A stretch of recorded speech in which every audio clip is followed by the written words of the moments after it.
आप बिलीव नहीं करोगे, लेकिन मुझे यहाँ से यहाँ आने में 1.5 साल का टाइम लग गया, क्योंकि मुझे ये कुछ गलतियों के बारे में पहले पता नहीं था। एंड आई एम श्योर कि अगर आप भी ये गलतियां अभी से सुधार लेते हो तब आपका भी गेंस आसमान छूने वाला है। कौन सा है वो गलतियां, चलिए देखते हैं।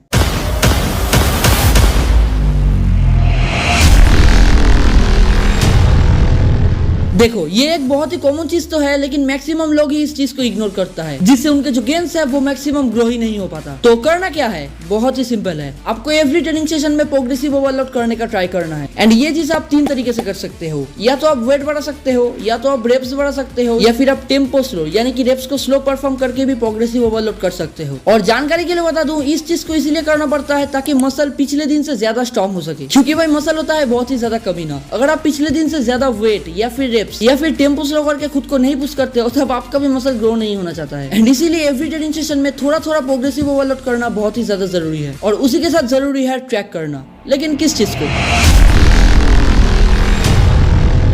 देखो, अगर आप जिम के बाकी लोगों से हट के दिखना चाहते हो तब तो आपको ट्रैक करना ही पड़ेगा। एंड इन माय ओपिनियन आप ये 2 चीज ट्रैक कर सकते हो। फर्स्ट है फूड्स को ट्रैक करना। अगर बात आता है मसल बिल्डिंग का, तो फूड्स को ट्रैक करके खाना बहुत ही ज्यादा इंपॉर्टेंट हो जाता है। नहीं तो आप समझोगे कैसे आपके पेट में क्या और कितना जा रहा है, और आपका प्रोटीन इंटेक कंप्लीट हो भी रहा है या नहीं। दूसरा है अपने प्रोग्रेस को ट्रैक करना। एंड ये चीज आप अपने फोटोज को या वीडियोस को रिकॉर्ड करके कर सकते हो। एंड ट्रस्ट मी, ये चीज करके मुझे बहुत ही ज्यादा हेल्प किया है अपने जिम प्रोग्रेस को ट्रैक करने में। पहले दिन के फोटोज को आज के फोटोज से कंपेयर करके आप समझ पाओगे कि आपका प्रोग्रेस हुआ भी है या नहीं। बाकी कंपेयर से याद आया, मैं और भी एक गलती पहले करता था। एंड आई बेट कि वो गलती जिम में 90% लोग ही करता है। एंड भाई ये गलती इतना बेकार है ना, लिटरली मैं अपने फिजिक्स से कभी भी खुश नहीं हुआ करता था। एंड ऑल टाइम डिमोटिवेट रहता था, जिसका असर मेरे वर्कआउट पे भी पड़ने लगा। एंड रिजल्ट आप देख ही सकते हो, 2 साल में बहुत ही स्लो गेन्स हुआ है। लेकिन वो गलती है क्या?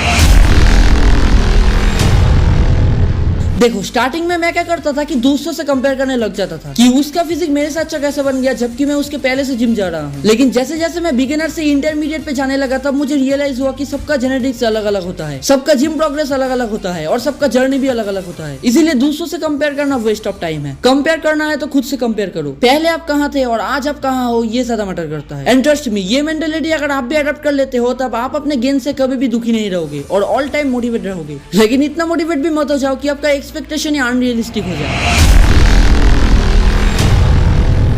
देखो, सब लोग ही जब किसी चीज को स्टार्ट करता है तब थोड़ा बहुत तो एक्सपेक्टेशन रखता ही है, चाहे वो कैरियर में हो या प्यार में, जो कि बिल्कुल सही है। लेकिन गलती ये करता है कि लोग अनरियलिस्टिक एक्सपेक्टेशन रखने लग जाते हैं, और जो रिजल्ट एक्सपेक्ट करता है अगर वो नहीं मिलता तो डिमोटिवेट हो जाते हैं। मैं ये नहीं बोल रहा हूँ कि एक्सपेक्टेशन गलत है, एक्सपेक्टेशन ऑब्वियसली रखो, लेकिन जो रियलिस्टिक हो, जो सचमुच में ही अचीवेबल हो। एंड ये चीज आज के टाइम पे बहुत ज्यादा हो रहा है। मैक्सिमम टीनेजर्स एनहांस एथलीट का फिजिक देख के एक्सपेक्ट करने लग जाते हैं कि वो नेचुरल रह के अचीवेबल है। आप सही से ट्रेन करके एक तगड़ा फिजिक तो बना लोगे, लेकिन नेचुरल रह के एक इनहांस एथलीट की तरह फिजिक बनाना थोड़ा इम्पॉसिबल है। लेकिन ये सब कुछ वेस्ट है अगर आप इनकंसिस्टेंट हो।